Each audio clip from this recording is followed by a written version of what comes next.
Hi, folks. It's John Oates coming at you from Nashville, Tennessee, and it is really with a very, very sad heart and profound regret that I can't be with you all to celebrate the life of someone who I know touched all of us very deeply, the dear Rupert.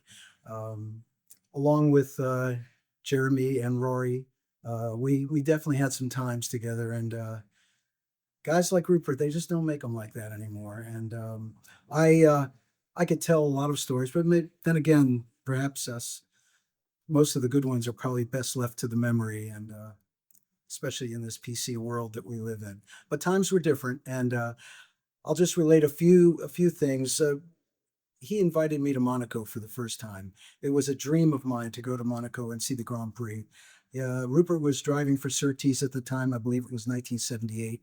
And I remember walking up the hill from San Devote and standing right on the guardrail. As I said, times were different. And Rupert would come up the hill during practice. And as he came up the hill, he'd have his hands on the wheel and then he'd give me the finger. So it was just little things like that that I'll never forget. And I managed to get him to come over to the States, and we went up to see a modified NASCAR modified stock car race at a little uh, paved track in Northwest Connecticut called Stafford Speedway. And it was a night where the NASCAR stars, including Dale Earnhardt, among others, were going to compete against the local hot shoes. And Rupert and I had a chance to drive, I believe it was Brett Bodine's modified stock car during the afternoon, which was a major thrill for both of us. And then at night, we stood on the infield and watched Dale Earnhardt do his thing. It was just an amazing experience to be able to share that grassroots American racing experience with Rupert. Um, I could go on, but I'm sure there's maybe other times with and other moments. But I just praying that we all just walk away from today with a feeling in our heart that we know he had a life that was well lived. And much love to the family and friends. Love you, Rupert. This is Max Louviere, tour director for Billy Joel. One of the fondest memories I have of Rupert is that when he walked into the room, he had this infectious laugh, made everybody smile, and just was a happy person. Another memory I have of him is that his fondness for birds, which early on I thought this guy might be pretty cool. He likes birds because I'm a birder. I like to go out and look at birds. But I soon found out that Rupert's birds were blondes, brunettes, and redheads. So it just made us all laugh. Take care. Ciao, Rupert. It's been some time. I know. Anyway, while I'm watching the qualifying for the Monaco F1 Grand Prix, I just wanted to tell you how wonderful was knowing you, having a good time with you in New York, the Hampton, in LA, London, and of course in Elba, where you are the master. You were the master of everything. Really kept everybody in stitches. Your great love, your great uh, personality. Okay. Anyway, I wish you all the best wherever you are, and I'm sure wherever you are, you're gonna make everybody happy. You make everybody laugh, and of course, I'll send you lots of hugs and miss you. Ciao. Rupie, you are greatly missed, my friend. My name is Noel Rush. I'm an old friend of Rupert's from the Billy Joel orbit. I first met Rupert in the late 80s when he came to one of our shows in America, and we became fast friends ever since. I had some of the most fun times, some of my most wonderful memories spending times with Rupert and in London mostly, but various hotels around the world, various hotel bars around the world, but most fondly on Elba. We had some great times on Elba where he would very generously invite me lots of times, and I would get there whenever I had enough spare time to be able to make it, and boy, did we have some good times. He will be greatly, greatly missed. He was just such a generous and wonderful friend. So I hope Sabrina can move on and just have wonderful, fond memories of what a character a dad was. I wish I could be there today. Hey everybody, it's Tommy Burns from Billy Joel's band, and I'd just like to offer my condolences to Rupert's family and friends. I know you guys all gathered together today to celebrate Rupert's life. Definitely a life well lived. I met Rupert back in 1990 during our Stormfront tour in London, and immediately was completely drawn in by his personality. Who wouldn't be? It had the gravitational pull of a black hole. So, there we were, immediately fast friends. And I have nothing but the fondest memories of Rupert, and I'm going to miss him, as I'm sure you all are. So enjoy the day, and here's to you, Rupert. Hey, it's Mark Rivera here from the Billy Joel Group, and I'm just sending out love. Just thinking about Rupert makes me smile. I usually see him between sound check and a gig, and no matter what was going on in the day or in my mind, Rupert always brought a smile. And there's not much to say except he's so missed, but at the same time, just thinking about him, he's right here with us. To those of you who knew him or know him still, sending lots of love and hope. Love and miss you, Rupert. Peace and love. Andy Sishon here, Billy Joel's bass player. Quick memories of Rupert. I remember the first time I met him. I'm a huge Formula One fan growing up in Adelaide. And I remember that I met Rupert and said, yeah, British Formula 3 champion. You drove for Hesketh. And he turned to Noel and said, bloody hell, he knows more about me than I know about me. It was always fun. It was always a grin. There was always a drink. There was always a smile. And I know that he's still smiling somewhere and having a good time, because that was Rupie. Miss you, mate. I'm sure you all have amazing memories of Rupert Keegan. He was a real character. We met, I was coming to Grand Prix in the late 70s, and he was driving, I think, that Hesketh car, the Formula One car with the penthouse pets on one side of it, and just Rizzler, the rolling cigarette papers, thus sponsoring his drive. And he was just fantastic. He was flamboyant. He was a real character.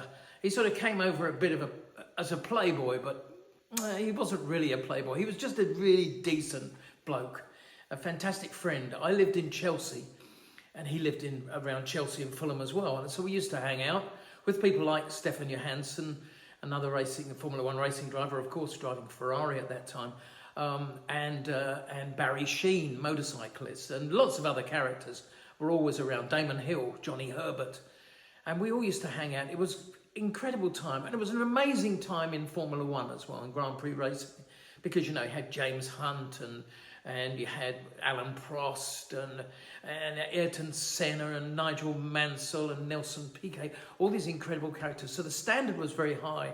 And for Rupert to be in there, and he did really, really, really well. He drove incredibly fast and well in whatever car he was in. I remember him in the Ram car, John McDonald's car. And, he would just put in ridiculously fast lap times because he really believed in his own abilities. He had incredible confidence. So he was a fast guy, and he was a good fun. It was really good fun to be around. You couldn't spend half an hour with Rupert without completely remembering it. I mean, he was great company, fantastic company. And I counted him as a dear friend during those days in London. So here we are remembering him.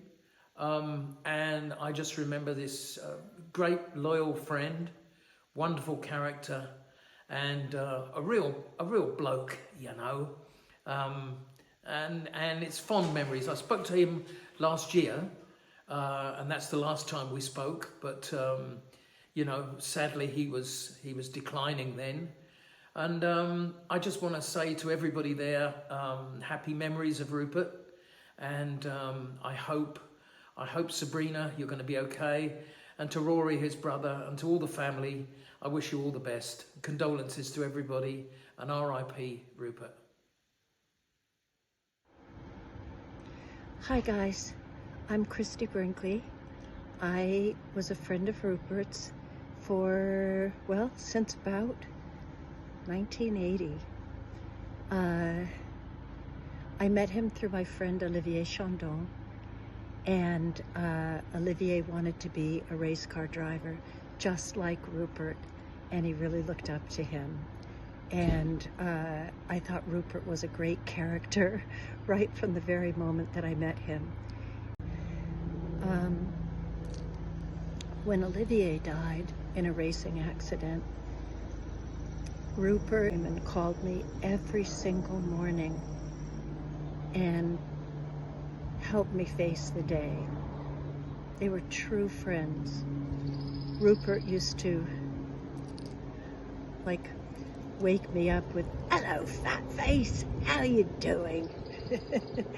and I loved him for it. He always made me laugh. And when I started to see somebody else, and I thought maybe it's too soon, he understood completely. He said, no. Maybe it's because he's a race driver and they understand the importance. Anyway, I was saying that I think race car drivers understand that you gotta live each day to the fullest. And Rupert was right there in supporting me in my new relationship. And before I knew it, he and Billy, my soon-to-be next husband, they became really fast friends.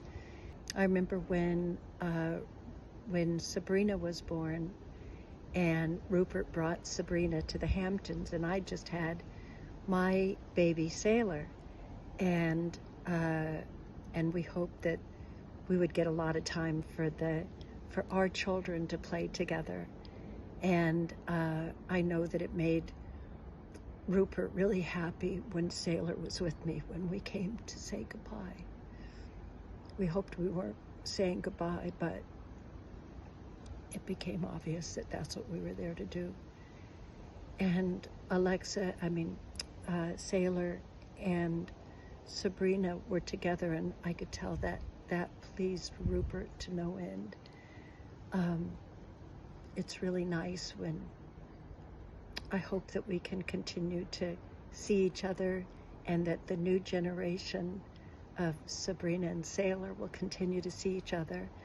And I really hope that next time that you have a memorial that I can be there, because I sure would love to just sit and reminisce about Rupert and keep him alive through our stories, because he was so alive, right? He was always ready for action. I remember once we were taking that naughty Prince Andrew to his very first rock and roll concert to see Billy. And the Prince had a security detail there. And they kept sort of looking at Rupert, and then one of them said, "I know. You're that guy, you're that race car driver. I've been trying to catch you for years on the blah, blah, blah road." And Rupert had to laugh and say, "Yep, that's me." So he was legendary. He was a legendary bad boy, but he was so good. He was really he had like that bad boy exterior, but his heart of solid gold. A true friend through and through. I miss him all the time. And Sabrina, I can only imagine how much you miss him. And I hope that Sailor and I get a chance to see you soon. Come visit us in the Hamptons. It's beautiful here. And we'll come see you in London, because with the president that we have, we may be living there soon. So, jolly good. my friends. Um, Again, I wish I could be there with all of you to celebrate our friend Rupert. But Rupert, we all love you. I'm sure that you're gazing down at us. He kept saying, "What happens after I die?" And I said, "I don't know, but I'm sure that he's there watching all of this." So Rupert, we love you. We really do. Sabrina, my love, Carol, everyone there, I'm sending lots and lots of love, and I hope to be there with you for the next one. My dear Rupert, what a special person. Such good times with you. I love the smile, the laugh. You really helped me in some really tough times. Very special person, and I know you're in a better place. We miss you and we love you. Dear Rupert, dear Rupert and friends, my name is Jorge Keklin. I'm from Peru. And Rupert used to go and say, "I met Jorge when he was flying upside down and he passed me at Druids at Brands Hatch." Famous photograph that made the cover on the front page on the Daily Express on the Monday, and then the fourth book. Rupert. Mike. I was involved with Trans Brazil Airlines in my many tries to become wealthy, and Mike Keegan helped me a lot when we did a deal with Brazil that they wanted to show in the Brazilian government that they were selling us these Dart Heralds and that we were paying $5 million for them. So that way, my friend Omar Fontana, the owner of Trans Brazil Airlines, went to the Brazilian government and said, "Here I am, I'm bringing $5 million. I can buy with this $5 million. In another deal we did, the famous BAC 111s, -75, that they were very strong. Anyway, so Mike and I, we did a company there in Southend-on-Sea, and we bought the Dark Heralds for $5 million. And then Rupert, Hawk, please, Hawk. And we became very good friends with Rory Byrne and Roy Klomfas when they just came from the Ford Driver to Europe. And those were the beginnings. Rory Byrne, we used to hang around with Rupert. And then, of course, the rest is history. Boy, did we raise hell. Once in Miami Beach, he said, "Come, we're going," with Mimi. And we ended up in a dungeon. And the one thing I remember is a naked girl with a big snake around her neck. Wow, that tells you where we were hanging around with Rupert. And then going to see Gunnar, at Charing Cross Hospital. And of course, Punta del Este with his friend, the Countess, in that karting series with Clay and Emerson. Stories that we will never forget. And so we go. So we go on. What else? Just Rupert Keegan. Rupert Keegan and his Peruvian brother. And like me, so many others. So many others. Yes, rest in peace, my dear friend.